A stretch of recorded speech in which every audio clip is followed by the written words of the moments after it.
বাদশাহ হারুনুর রশিদের আমলে একজন প্রসিদ্ধ আল্লাহর ওলি ছিলেন। তার নাম ছিল বাহলুল। তাকে সবাই বাহলুল পাগল বলে ডাকত। বাহলুল পাগল ও এক নাস্তিকের একটি চমৎকার ঘটনা বলতে চলেছি আজকের ভিডিওতে। বাহলুল পাগলের এলাকায় একজন নাস্তিক ছিল। সে আল্লাহর অস্তিত্বকে বিশ্বাস করত না। সে বলতো, আল্লাহকে যেহেতু দেখা যায় না, তাই আমি আল্লাহর অস্তিত্বকে বিশ্বাস করি না।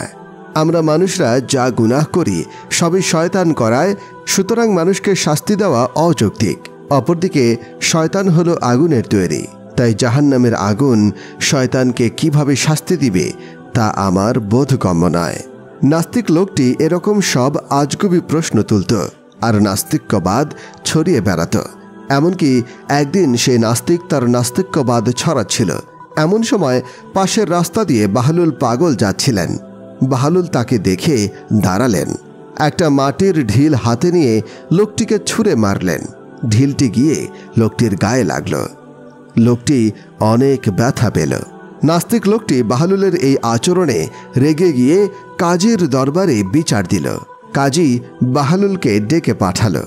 বাহলুল যখন আসলো তখন বাদশাহ বাহলুলকে উদ্দেশ্য করে বলল, হে বাহলুল, তুমি এই লোকটিকে ঢিল ছুঁড়েছ, তাতে সে ব্যথা পেয়েছে, এখন তোমার শাস্তি হওয়া উচিত।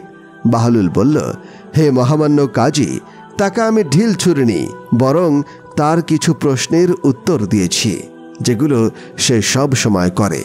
কাজী উত্তর দিল, ঢিল ছুঁড়ে প্রশ্নের উত্তর, এটা আবার কেমন? বাহলুল বললেন, আমি এই নাস্তিককে কিছু প্রশ্ন করতে চাই। কাজী অনুমতি দিলেন। বাহলুল লোকটিকে উদ্দেশ্য করে বললেন, আমি তোমাকে ঢিল ছুঁড়েছি, তার প্রমাণ আছে? লোকটি বলল, আমার গায়ে এখনো ব্যথা আছে। বাহলুল বললেন, তোমার ব্যথা আমরা কেউ দেখতে পাচ্ছি না, সুতরাং তোমার কোনো ব্যথা আছে বলে প্রমাণিত হচ্ছে না, কারণ তুমি যা দেখো না তা তো বিশ্বাস করো না। বাহলুল আবার লোকটিকে প্রশ্ন করলেন, তোমাকে কে ঢিল ছুঁড়েছে? লোকটি বলল, তুমিই তো ছুঁড়েছ। বাহলুল বলল, আমি ছুঁড়িনি, আমাকে শয়তান কুমন্ত্রণা দিয়েছে ঢিল ছোড়ার জন্য। সুতরাং তুমি যদি শাস্তি দিতেই চাও তাহলে শয়তানকে দাও, কারণ তুমি নিজেই তো বলে বেড়াও যে শয়তান পাপ করায়, তাই মানুষকে শাস্তি দেওয়া অযৌক্তিক। এবার বাহলুল আবারও প্রশ্ন করল, তোমাকে আমি কি দিয়ে মেরেছি? লোকটি বলল, মাটির ঢিল দিয়ে। বাহলুল বলল, তুমি কিসের তৈরি? লোকটি বলল, মাটির তৈরি। এবার বাহলুল বলল, মাটিকে মাটি দিয়ে মারলে কিভাবে ব্যথা হয়?